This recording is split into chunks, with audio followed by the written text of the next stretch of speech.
Depuis plusieurs mois, des sportifs d'un nouveau genre ont fait leur apparition dans les sous-sols du laboratoire CEMES de Toulouse. Sous leur combinaison anti-poussière, quelques chercheurs triés sur le volet se sont transformés le temps d'une compétition en pilotes automobiles.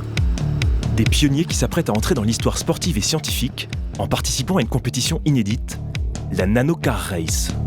Parmi les heureux élus, Frank Eisenhut représentera l'écurie allemande de l'université de Dresde lors de la compétition qui se tiendra fin 2016 et qui verra s'affronter des nanovoitures venues du monde entier. Dans le cockpit de Frank, pas de volant ni de pédale d'accélérateur, mais des écrans d'ordinateur qui vont permettre de contrôler à distance les plus petits bolides du monde.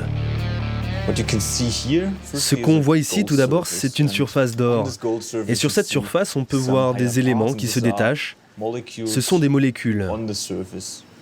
Ce que nous allons tenter de faire, c'est de déplacer une seule de ces molécules dans une direction. Et ça, c'est ce que je vais essayer de faire. Difficile à première vue de distinguer les voitures qui prendront part à la compétition. Celles-ci ne mesurent en effet que quelques nanomètres, une échelle 1 million de fois plus petite que le millimètre, et ne sont visibles qu'avec un microscope particulier, le microscope à effet tunnel.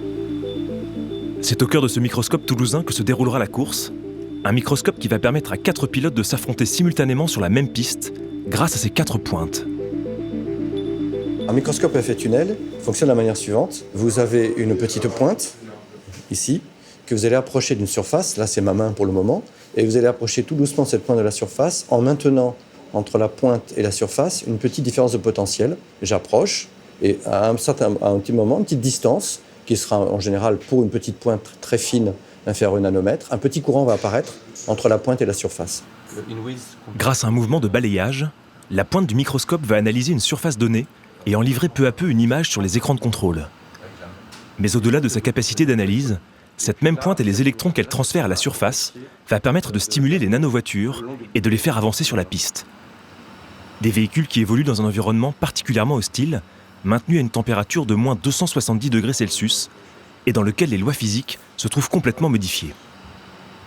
Pour cette course à l'échelle de l'infiniment petit, l'asphalte des circuits de Formule 1 a été remplacé par une surface plus noble, l'or. Un circuit précieusement conservé dans l'atelier du laboratoire, transformé en garage automobile.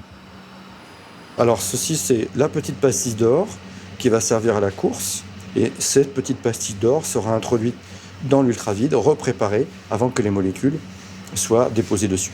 Nous avons choisi la surface d'or parce que c'est une des surfaces qui permet d'avoir, quand elle est bien polie et bien reconstruite, des sillons, pas très hauts, mais qui vont permettre de guider les voitures. Là, vous avez des espèces de routes, de pistes qui sont naturellement construites quand vous repréparez la surface.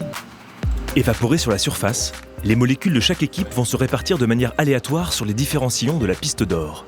Le pilote est alors libre de choisir celle qu'il souhaite déplacer en la ciblant grâce à la pointe du microscope.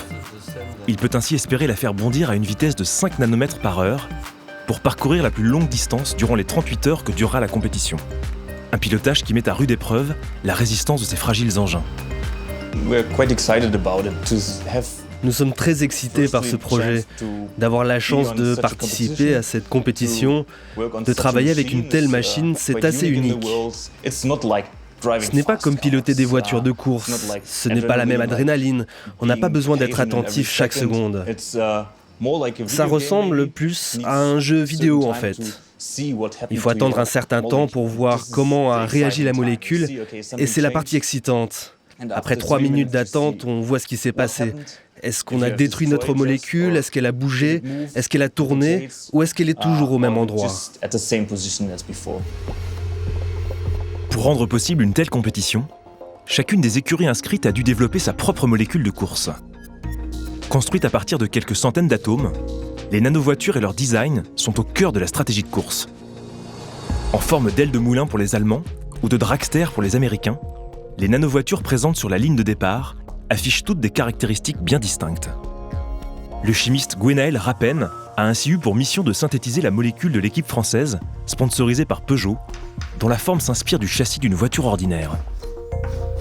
La nanovoiture qui va être en compétition pour l'équipe de Toulouse, en fait, c'est une nanovoiture assez grosse. Je pense que c'est pas loin d'être la plus grosse des nanovoitures. Donc la particularité qu'elle a, c'est qu'elle est très rigide, ce qui fait qu'il y a très peu de degrés de liberté. La seule chose qui peut tourner, a priori, ce sont les roues. Et on a donc 4 roues, comme les voitures qu'on connaît tous dans le monde macroscopique. Donc les R, ça signifie les roues. Les roues sont là, donc c'est des molécules qui ont 3 pales. Et donc avec la rugosité de la surface, on peut imaginer facilement que ces roues vont se mettre à tourner. Et donc la molécule va se déplacer sur la surface sous l'effet de l'excitation des électrons du microscope à effet tunnel.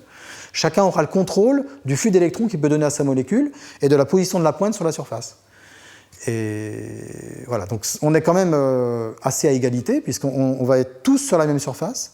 On va être tous là au même moment, à la même température, avec le même outil, c'est-à-dire le même fuel des électrons. Donc après, ce sera les caractéristiques intrinsèques du nanovéhicule qui feront s'il gagne ou s'il ne gagne pas. Pour décrocher la victoire, les écuries et leurs pilotes vont se relayer à Toulouse durant les prochains mois pour des sessions d'entraînement en conditions réelles. Une compétition qui va permettre d'approfondir les connaissances en matière de microscopie à effet tunnel et l'occasion de donner à la science des allures de compétition internationale. Fin du suspense sur la ligne d'arrivée de ce que les chercheurs ont déjà surnommé les 38 heures de Toulouse.